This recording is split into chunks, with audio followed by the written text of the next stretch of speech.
Good morning, everyone. We're super excited to welcome you to this year's Disability Awareness and Employment Panel, and we're glad you could make it. My name is Ivy Cirillo. I'm the Marketing Associate for Sioux United Way and the Staff Liaison for Volunteer United. For the last 3 years, the VU and SEUW have co-hosted events throughout the month of October in honor of National Disability Awareness and Employment. This year's NDEAM theme is Access to Good Jobs for All, because a disability-inclusive workforce is a strong workforce.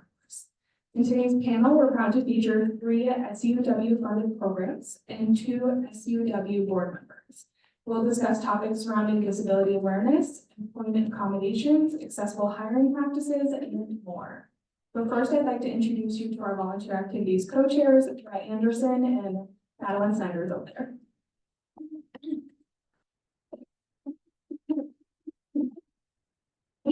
Well, first and foremost, thank you guys all for coming out today. I know that it may look confusing. You guys can blame me for the parking in the end and some of the directional stuff. So this is a wonderful facility though. So thank you to Augustana for hosting us. This is gorgeous.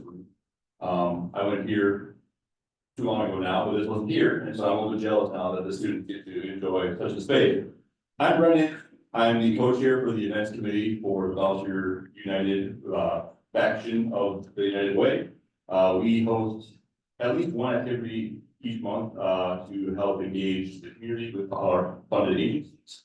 And we also host things like this, which is a panel just to kind of give more education and awareness to the programs in our great community and people that support them. So I was going to introduce everyone individually, but I don't actually have a mic now. You guys can all introduce yourselves and give your own little blurb on who you are, because no one knows.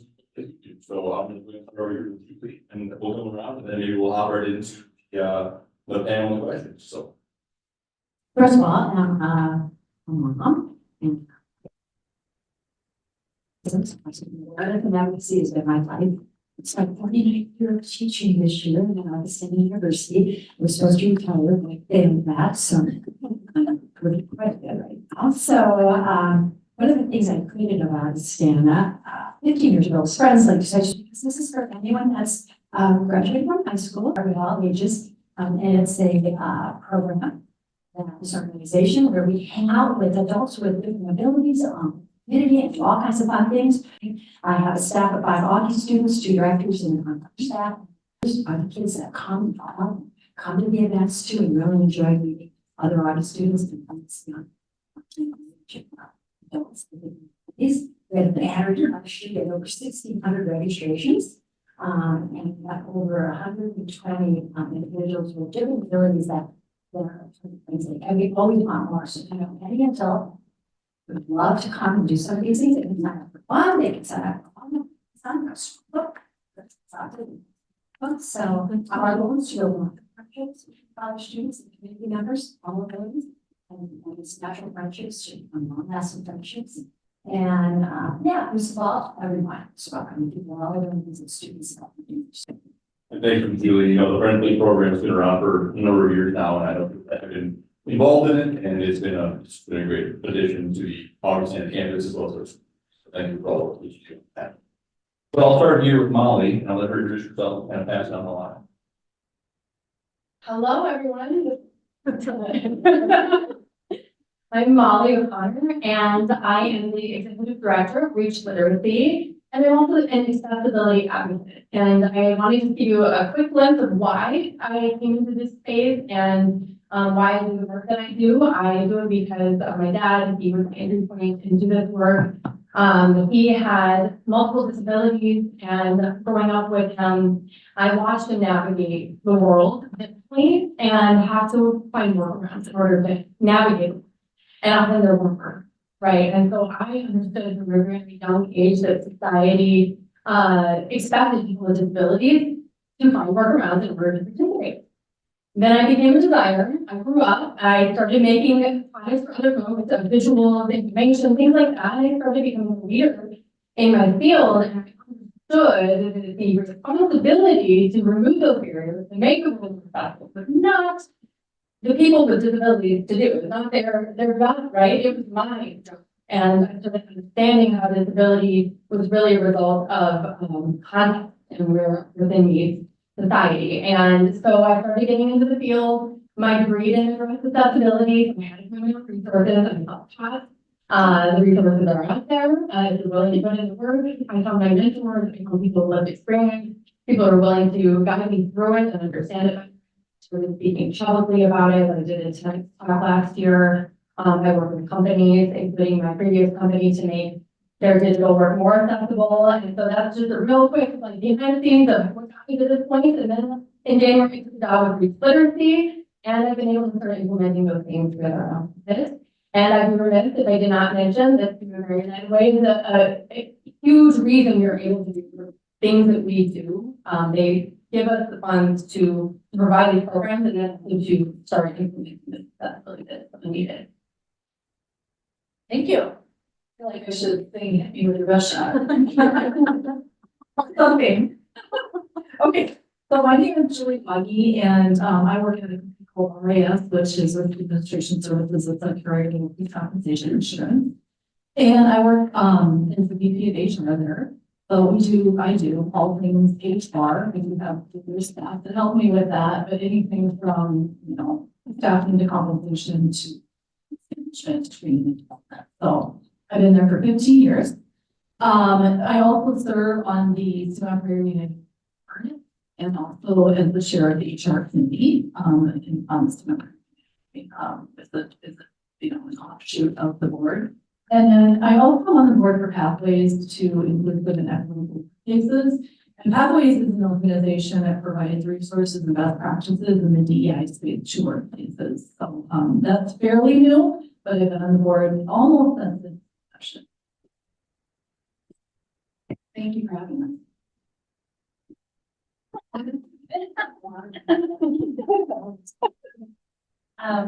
Good morning. My name is Annelise Gosioni, and I'm the director of the Toilet United South Dakota. We are a nonprofit organization, and we create toy boxes for kids 0 to 5 to learn to play. We use our toy boxes to help create inclusion and create connections that talks about disabilities, because the only thing you can do, a kid can do, and should do, and parents should tell them to do, is see somebody that looks acts to ask how can we play together. That's another special thing about the President Library is that we have about 50 volunteers that come to our organization every week that have some kind of young adults and adults that support our citizens.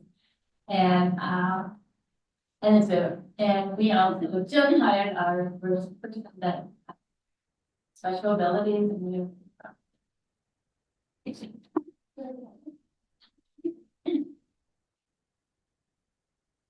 Hello, thank you for having us. What a great panel to be a part of. Very excited to be here. I too am a graduate of Augustana.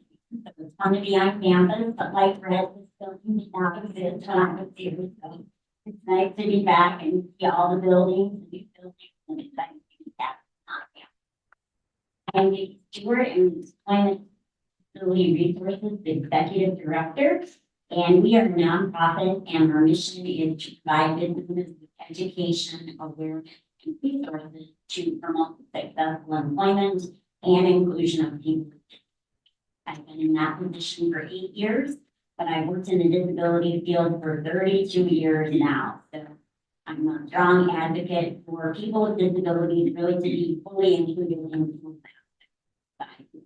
housing employment.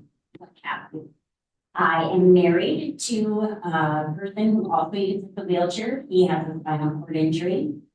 I was born with my disability, so I've used a wheelchair all my life, and I feel very strongly about advocating for people.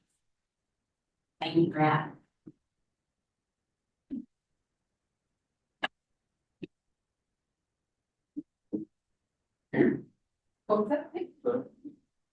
My name is Joyce Dean. I'm a third-year art access student.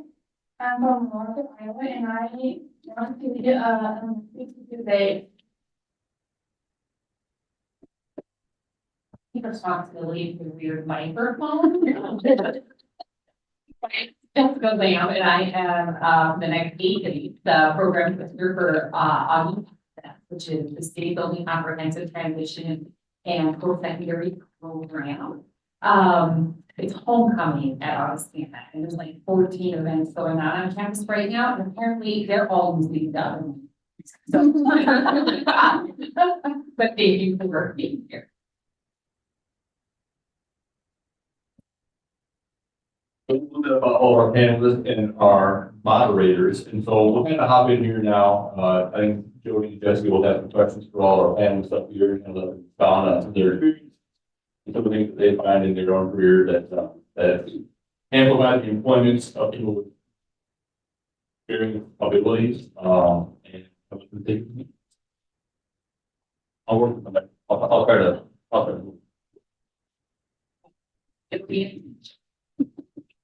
My first question will be for Jody. I would like for you to share with the group how you have benefited from the friendly program and Augustana.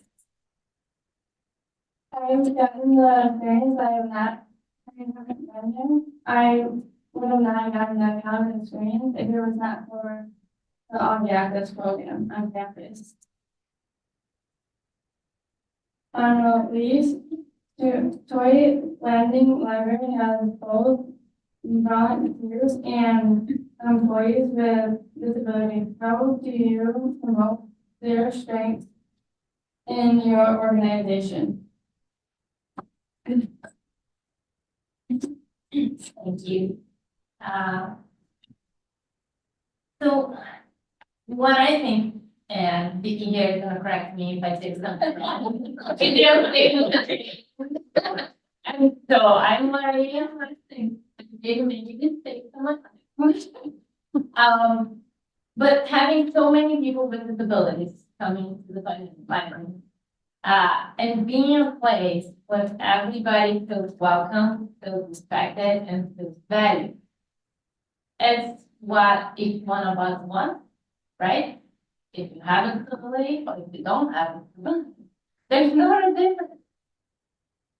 So why it's so hard? Why can't we work towards having everybody having the rights and feeling the same way? One of the things that I don't know if you guys remember, it's an old book now, Good to Great from Jim Collins, and he talks about having the right people on the bus, and that's what I do at the Toy Library. Anytime somebody comes to volunteer or have interest in the Toy Library, I tell them, why don't you try the different things we have and see what you like doing? Because if you like what you do, first you want to come back. But also it gives a chance for you to see and to show me what are your skills. Each one of us, we have gifts. Each one of us that is in this room, everybody has gifts. And sometimes we don't recognize the gifts that we have. We don't know, we just think of a job. You know, this is the job that is available. But as somebody that can hire somebody or can have volunteers, it's important for you to recognize if that person doesn't know, what are their gifts? So give them opportunities to show you or to learn themselves what are their gifts, and then put them in that position. That's all. Like, how greater can your organization or your place be if the people can use their gifts? They're gonna love their job. They wanna do a great job, like I do. Like, I love my job, and I can get to use my gifts. And that should be given to everybody, not given, it should be a right of everyone. Did I answer?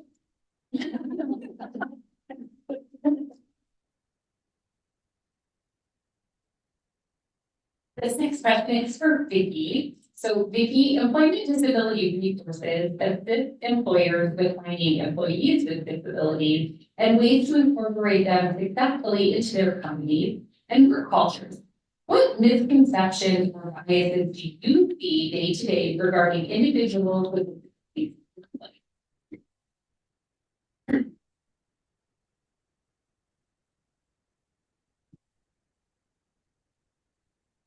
I would say one thing that I see a lot is that people on recommendations communities and kind of let that overshadow what they do have. It's easy for us to do, but like on these that everyone has gifts and abilities, and we just need to give people the opportunity to use those skills and to learn what their interests are and what they're good at. I also think there's a misconception that people with disabilities should just apply for entry-level jobs, and that is not the case. There's a wide range of people with various disabilities, and they may have advanced degrees. There's no reason they can't be in managerial positions if they are developed like the rest of the staff, given developmental opportunity to succeed and be promoted in the workplace. So I think that's another misconception out there. And then I also think there's a fear about providing reasonable accommodations. A lot of times, a business might be hesitant to hire someone with a disability because they think they're going to have to invest a lot of extra money to have that person be successful. And that really isn't the case. Most people with disabilities actually don't even need a reasonable accommodation. And if they do, they're typically $300 or less. So very minimum cost. Most people with disabilities know what accommodations they need. And the most common accommodation that is requested is for a flexible schedule. And that goes across the board. People without disabilities and people with disabilities. We all appreciate having the opportunity to have a flexible schedule. Molly, we should build specialized programs for individuals in the workplace to meet diversity needs in our community as an accessibility avoiding advocate. What actions do you take to make sure that these programs are accessible and to individuals with disabilities?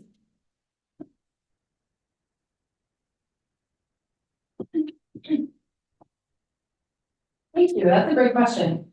So our workplace literacy program, we have many programs that Reach Literacy, and I can't tell you what Reach Literacy is or what we do, so I just assumed. I apologize. Our mission is to empower folks in the Sioux and our community through literacy education, and most of the folks that we're serving are English language learners. And a lot of the places you meet those folks is through our workplace literacy program, and that is a specific relationship that we have with different businesses in town, lots of large immigrant populations of English language learners. And what we do is we go to that place of business and we meet with the learners there. And so in that way, we break down those barriers. They're more accessible for all folks in that they don't have to figure out transportation, they're already there. They don't have to figure out childcare, they already had to figure that out for work. They're being paid, so we take away that financial burden too. In that way. And so that is in regard to disability. So it also applies to disabilities. If they are employed in that place, they have transportation there. They have those with these employers, the accommodations they need at that place. And what we do is we work with the employer to make sure that we know about the folks coming in, that we are able to communicate with the folks before they get to us, because we want to make sure that they know, our learners know, when they come to us, that we will accommodate their disabilities, any disability that they have that they need to accommodate. And so that really, I think, makes it a more welcoming space and makes people more apt to come to us, so that because they know that they're going to be met with accommodation and with openness and with, we'll do everything we can to help them through their journey, their literacy journey with us, instead of saying, I don't think that they'll have this for me, I'm not even sure. Which I understand.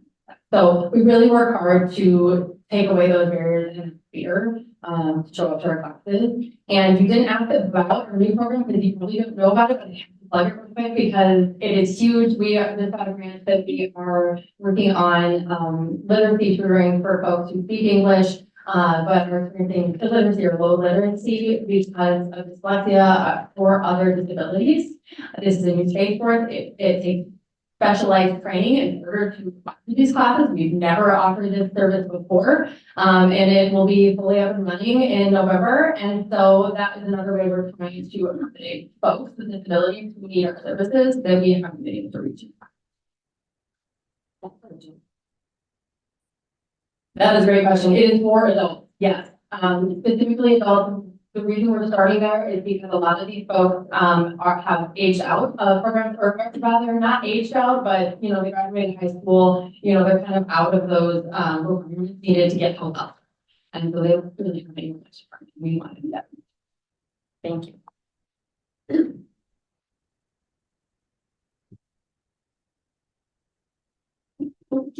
Speaking from a human resources perspective, what steps does your organization take to ensure that your processes are inclusive and accessible to everyone, from job posting through hiring and in your day-to-day practice?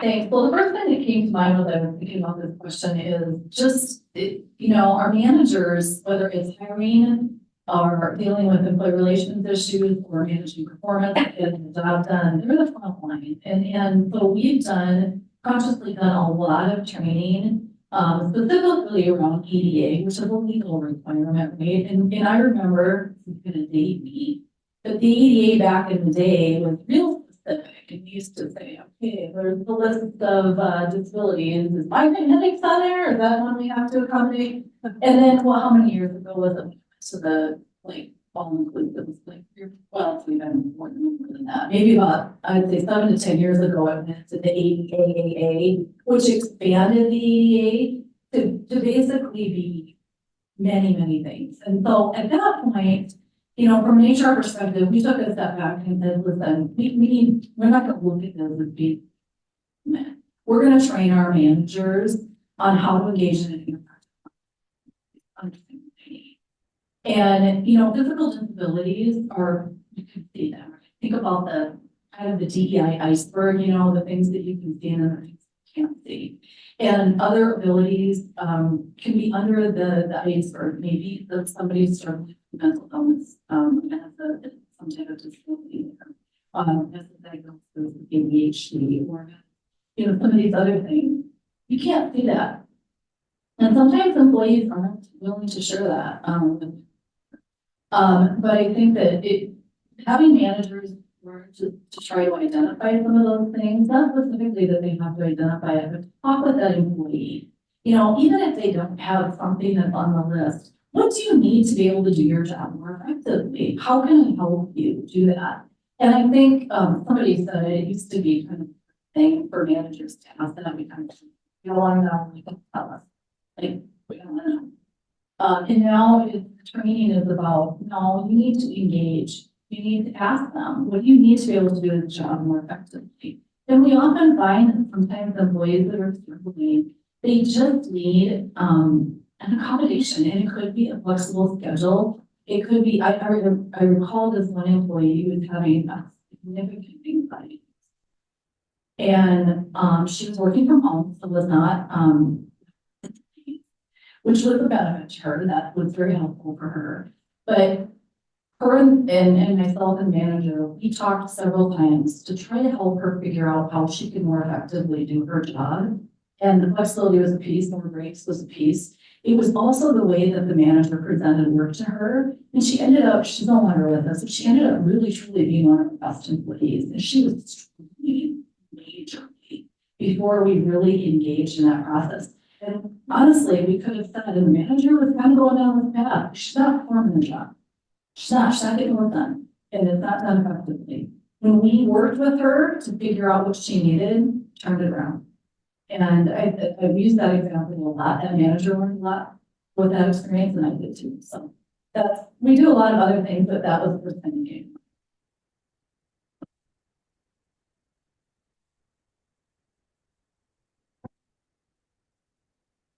That inclusive pay and provides accessibility environment. What have you learned from working with individuals with disabilities? Thanks, you. I think what I learned is that they're amazing. And as I said, they want the same things each one of us wants.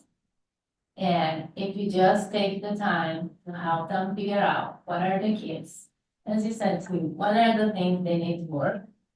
One of the things you might have not taught is that they want their job and they're gonna work hard.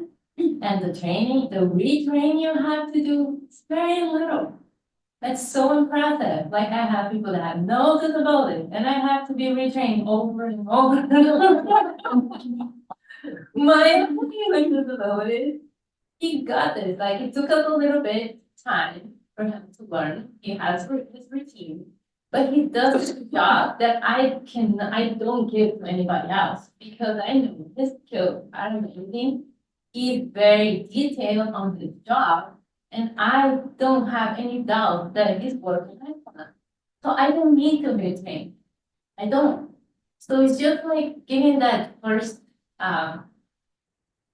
training, taking the time to listen, ask questions, what's good, what do you need?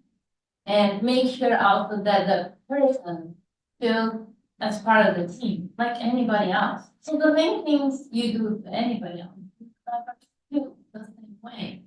Because that's what it makes a good employee, a good team, a good environment for you to want to go to work every day.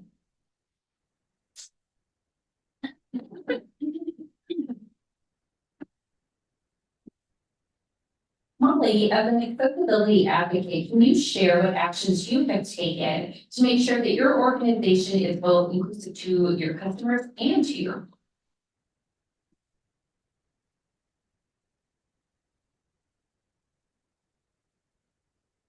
Absolutely. So, the thing I did mention is we also have a little just every time.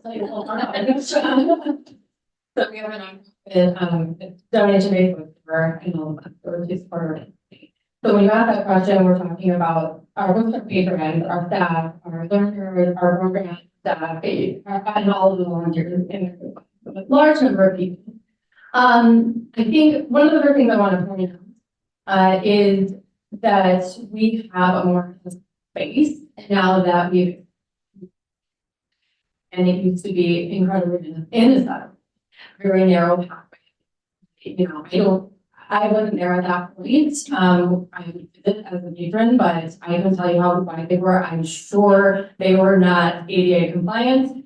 They are much wider now. They are accessible. I'm very proud of that. I'm excited to share that. But the things that I have worked on since joining REACH are mostly in the digital accessibility space because that's the space I know about.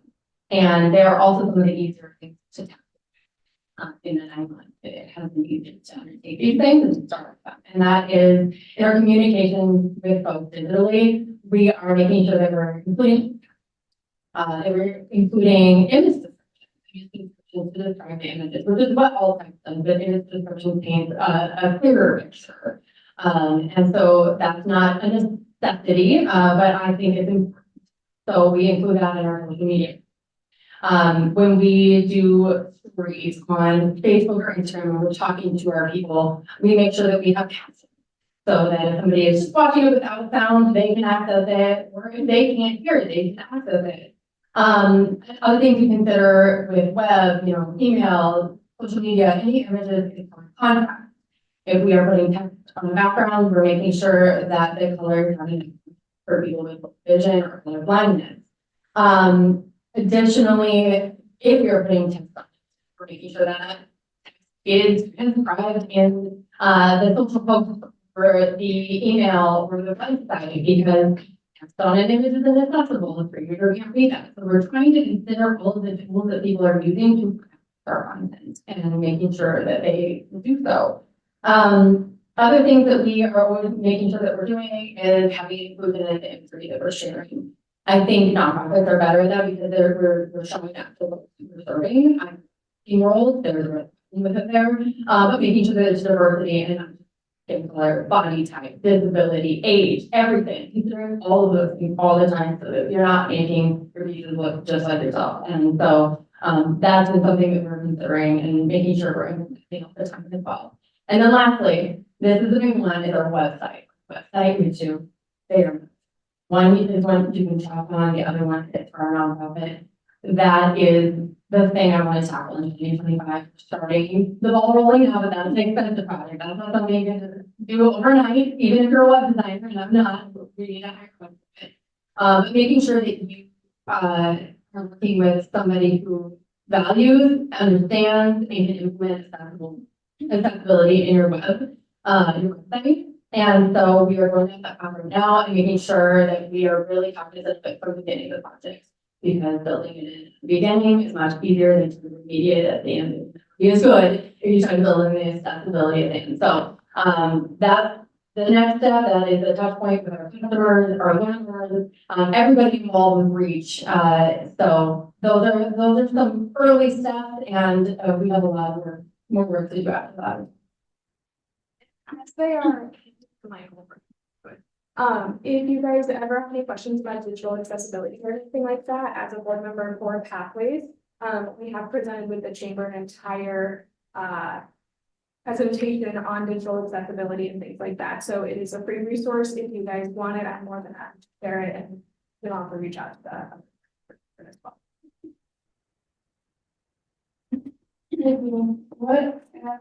What advice do you have for many leaders to reach higher and more diverse workplace? First, I would say to consider the physical accessibility of your workplace. Is there accessible parking? If there are steps, is there a sign to direct people towards the accessible entrance? Are your restrooms accessible? Are your workspaces accessible? So all of those things are really good to consider. And I totally agree with Molly about workspace. That's huge because most applications are now done on websites. Not accessible to everyone. You're not. And I know I often hear too that applications, you get timed out if you don't fill them out quickly enough. So a person with a learning disability, a cognitive disability, anything like that, it gets really frustrating when you work to maybe have the application and then get kicked out, timed out. So that turns people off right there. They don't even get through the application process. So they're probably not going to want to apply for a job in the workplace. I also think it's super important to have somewhere on your website with your application for accommodations, please contact and have a name, a number, and an address. Because there are people that need filling out the application. Maybe if they're invited to have an interview, they don't know if your workplace is accessible. Can they access the interview space? So all of those things, just to have a name and a number is super helpful for people to find jobs. There are a lot of great agencies in our community that assist job seekers with disabilities, and I would encourage you to connect with them. Lifescape, disabilities,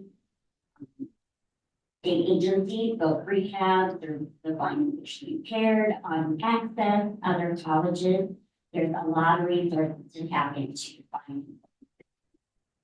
And when you tap into those organizations, they can really help make a good match because they personally know the job and what their skills and abilities. I would also say contact employment disability resources. We give disability inclusion partner stickers award to businesses that employ at least one person with a disability.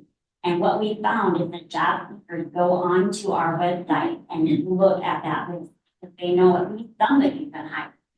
So it makes them a little more comfortable to know that is willing to hire. Finally, we offer provider meetings.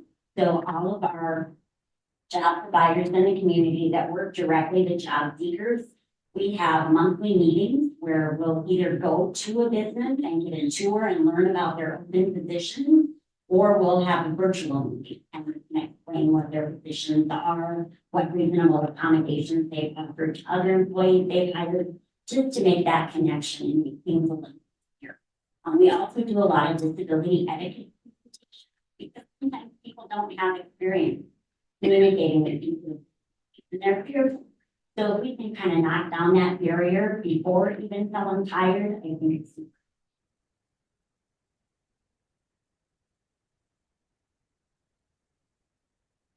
Julie is a board member for both SEUW and Pathways to Inclusive and Equitable Workplaces. What changes would you like to see the organizations in our communities make to create positive and inclusive?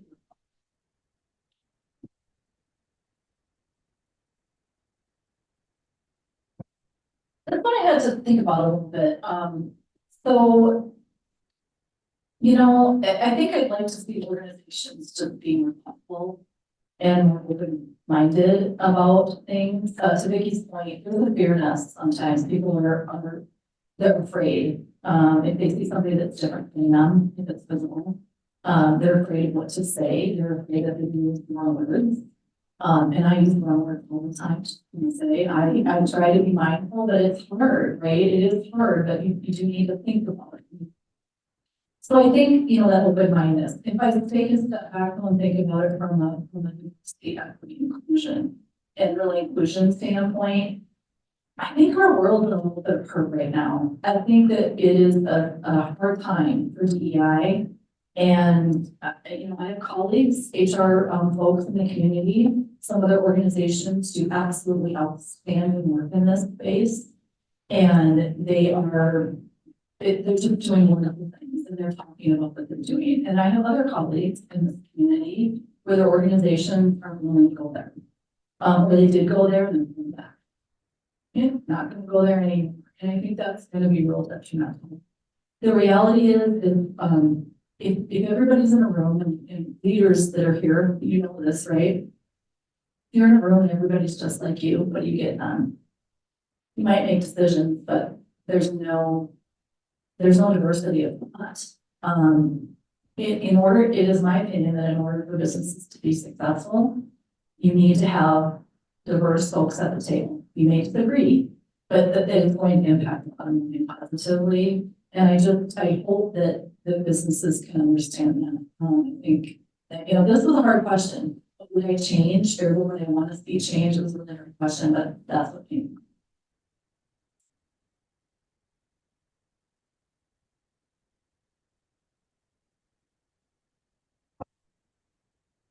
What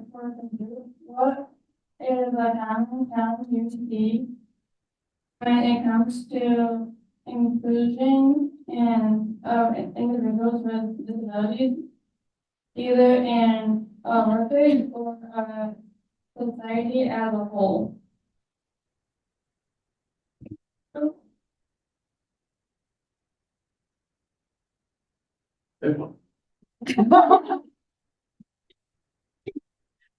I think it's just like I'm scared and do something wrong. I think that's what stops a lot of people from doing something good. It's the fear of doing something wrong. And the training that Vicky just said, we got the training recently and we could do it with the Thailand. It was amazing. And we have been working, we're almost 10 years old and we have been working with people to do it for many, many years. And we had done many mistakes. I have one of my volunteers, he's blind, and he used to be a financial advisor for people around the world. And he got a lot of his clients by taking rides to work. But I used to want to take him to the door every time. Get on the first, second time. And one of the things that I learned, and with Vicky too, that she said, just ask the questions. Like, what do you need? You know, do you need me to take you to the door? Do you need me to pull your chair? Like, what do you need me to do? And I'll be happy to do it. But don't assume things. And try to put away the fear, because nothing wrong.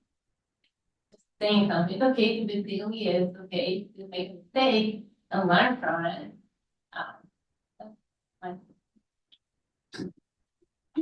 I think too, just focus on commonality that we have. Similarity instead of our differences is huge. I mean, we have a lot more in common than we think, whether we have a disability or not. And people with disabilities are the largest minority. And it's a group that's pretty unique because any of you could join that group at any time. That's an injury, accident. So I think we really need to think about that and think that we could be in that place ourselves. I'm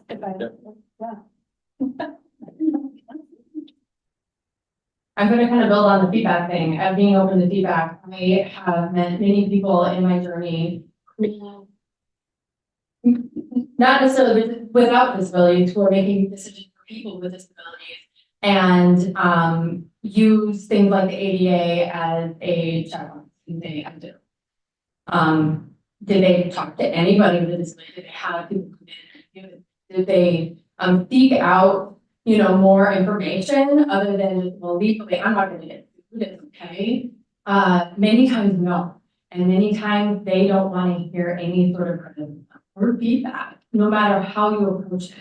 And so I think one of the biggest things is to be open to feedback, to be open to hearing people.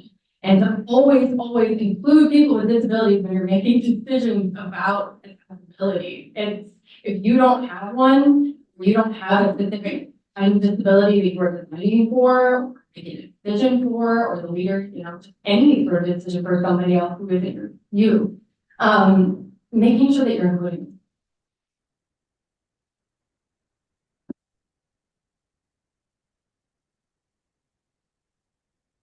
Thank you. What is one small request or accommodation that you've seen that can make a huge difference in, or for you?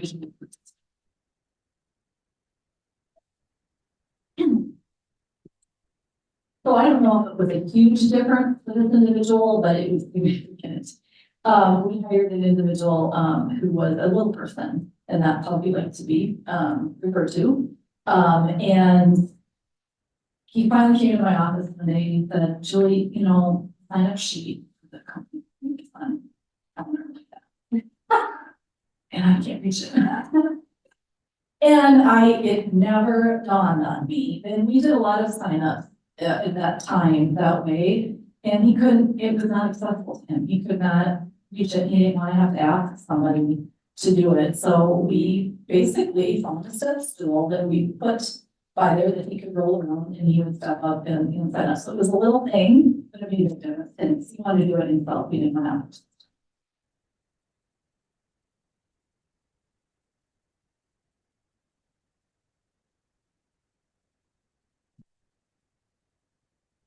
What are some suggestions that we can all do and out of our workplace to be more inclusive?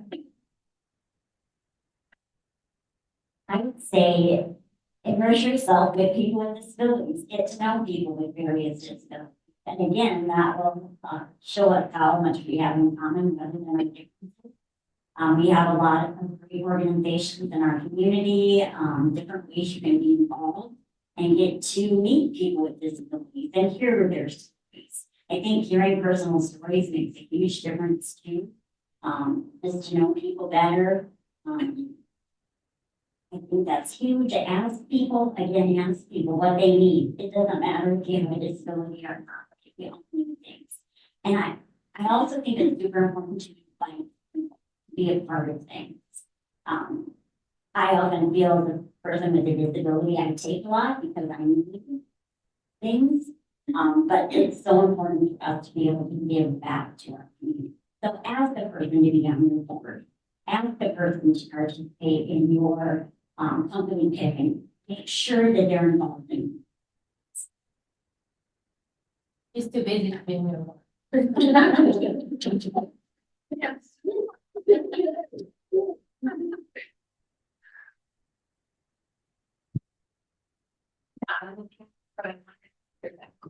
To say, I'm a parent of a child with an intellectual disability as well, and just presume confidence. And people can do it, and that will change your mindset. So when you go into it, presuming people things. So, that's all the time for the questions we have for our panel that way, and we would like to open up for now for questions from the audience to ask the panel. And invite Julie if you have questions for her too as well, so we can go ahead and do that. If there's any questions that the audience would like to ask. Oh.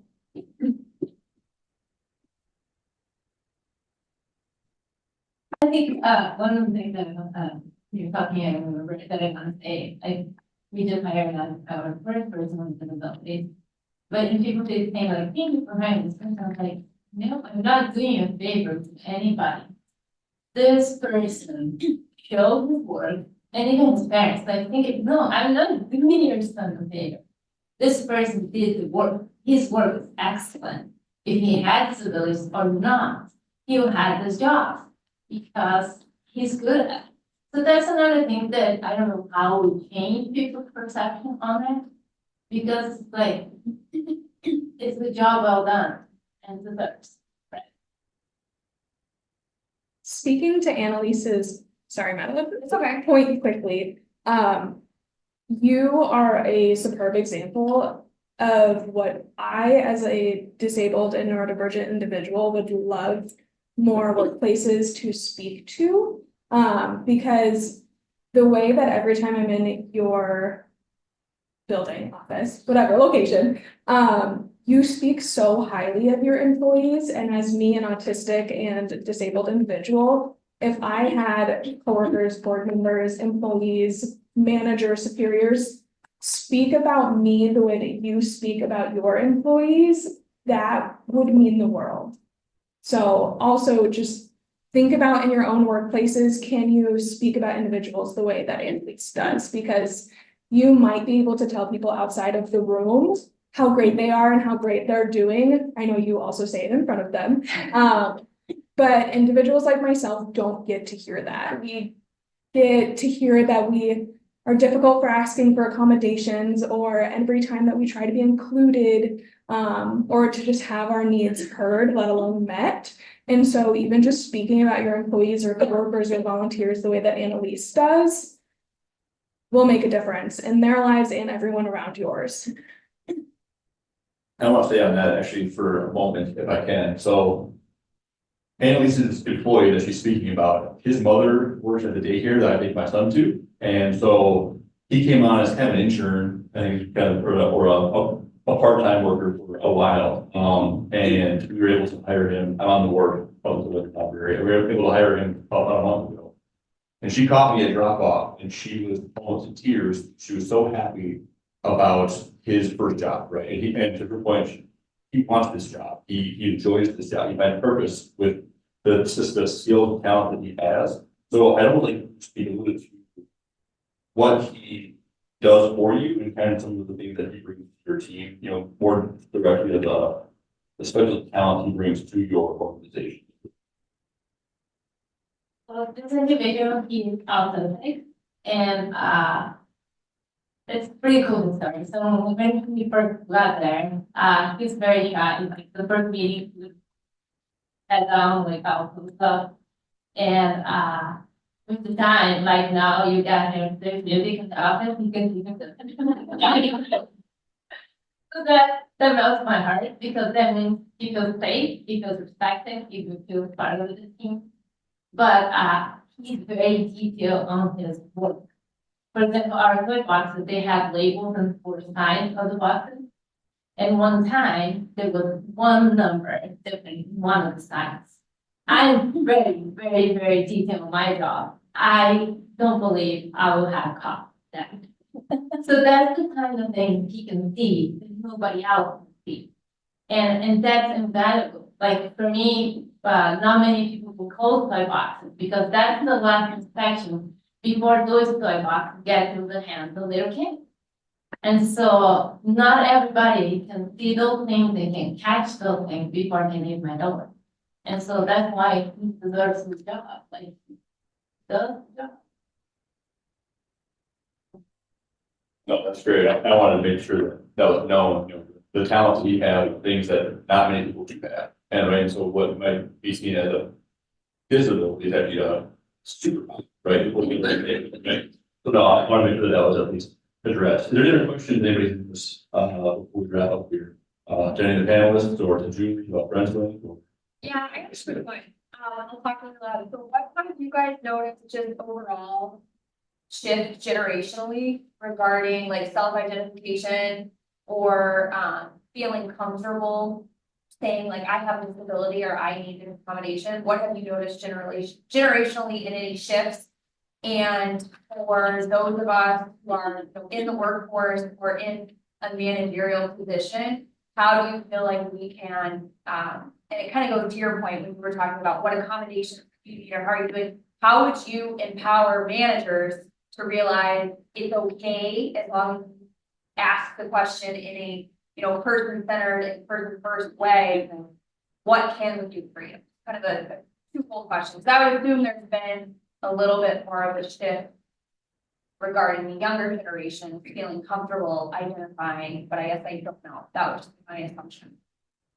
I think you're right. I also think COVID actually had a positive impact in the workplace because more mental health issues have come up. I feel like there's less stigma maybe involved. People are a little more open to talking about anxiety, depression, those kind of things. So I think that's definitely improved. And I think there's becoming a greater awareness of those hidden disabilities. Like we said, if we don't see it, we don't know. And unless it's a welcoming culture, people are probably not going to disclose that they have that disability.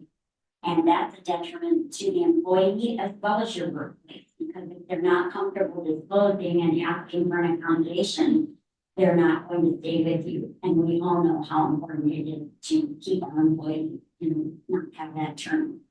Well, it's Stephanie.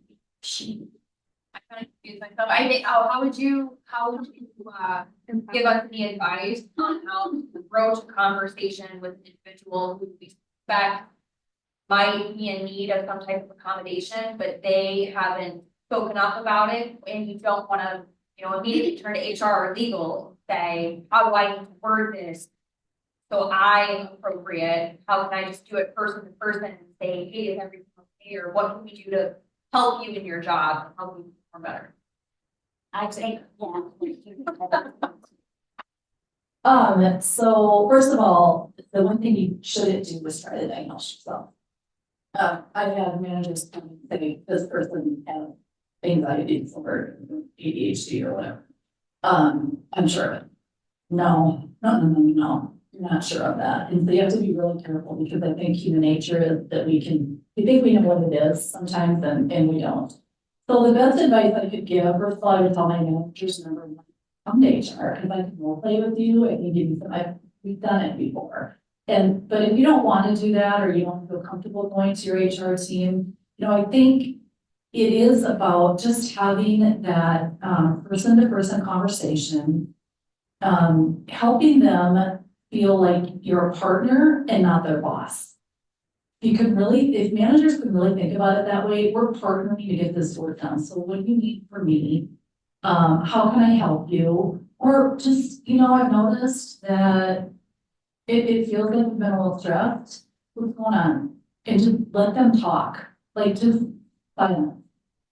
Let the silence do the heavy lifting and let them talk. And again, your culture has a lot to do with it. If you have a culture where there's a bit of fear, you have command and control culture, you could probably talk to your resident face and it might. Is that helpful at all? Yeah. Yeah, but use your resources, maybe not more. And law lawyers, but use your HR team because that's what they're there for. In my past experience, I think many employees can almost have this, they think their manager is perfect, right? And so my past experience is being vulnerable and explaining to them, like, I'm not perfect. In my previous employer, I've been very open and honest about my hidden disability, right? I go to counseling. I am on medication to support my mental health. And I have multiple instances of sharing that with my employees and them realizing, oh, it is okay. Like if my leader or my boss or a support person at work can admit and own that they need help for whatever reason, they realize it's okay and they'll go seek, whatever help that they need to. So just owning it and being vulnerable with them. I think both of those are super accurate and also speaking from experience. Culture definitely has a big part of it because disclosing can be scary. I've definitely been discriminated against by disclosing at employers. It's illegal, but it still happens. And so also just by trying to, I don't want to say accommodate everyone, but make everything accessible. Not putting it on the pressure of the individual to always be the one disclosing and asking for accommodations. If you are already doing things to be more accessible, they'll see it, they'll appreciate the culture, they'll know that it's a safe place to speak to, but they'll also know that there's a better chance of being heard and accommodated because you're already taking the effort to be inclusive. And I'll just share as a leader too, I go along with, I made lots of mistakes. So I've led the DEI committee for United Way since its inception. And let me tell you, I've had all kinds of learnings, and I just ask people, like I said, be open and vulnerable, right? I may not say this right, but my heart is in the right place. So help me help you, help me help you, help me learn, help me be in that space. As Vicki said, how do I engage in learning about different things? So I think as leaders, that's just a great thing about being vulnerable. Oh, you may not use the right words, but I'm going to try. I'm going to learn. Julie, or sorry, Vicki. From all of your, as you've been giving out some of your awards, to different businesses, are you finding that there's an industry in the Sioux area that you haven't been giving out to as much, or there's an opportunity to bring them into the fold a little bit more, or one that you've noticed you've been acknowledging quite often? Again, I would say it's a lot of entry level positions, which could be good or bad. But really we kind of go across the gamut of businesses that we recognize. But it's amazing the difference in how they receive our award.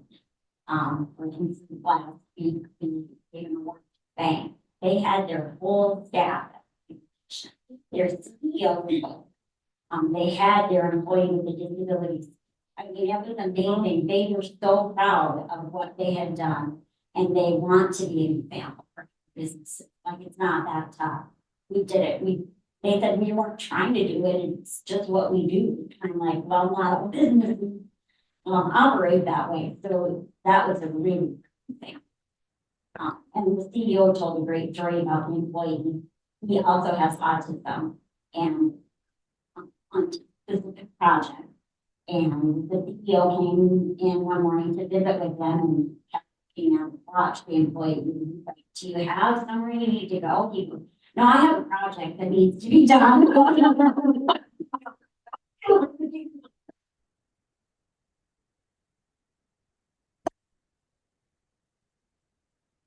Anyone else here? We could both wrap it up here. We have about 5 minutes left, so we'll take one more question if we got it.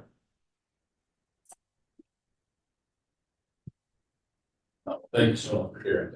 That's great. And thank you to the panel. Good round of applause for our panel. We appreciate you guys a lot for not sharing a lot of your experiences and things that you learned. I think for me, one common theme coming out of all this is it's not necessarily about the legality of things. It's not about the ADA, and it's the people. It's meeting people where they met and encouraging them to be themselves, right? And so that was kind of the common theme through all the stories we could share. Was it's not about trying to cater to, is to accommodate and welcome and know them on their own personal level. So thank you so much for all of your insights. Thank you all for coming. If you didn't get a lunch, there's something in the back. We encourage you to fill out the last couple of questions on our feedback sheet here, or just help us in future event panels to know what you guys are looking for, what you guys have taken away that was valuable experience for all of you. So again, thank you all for coming out.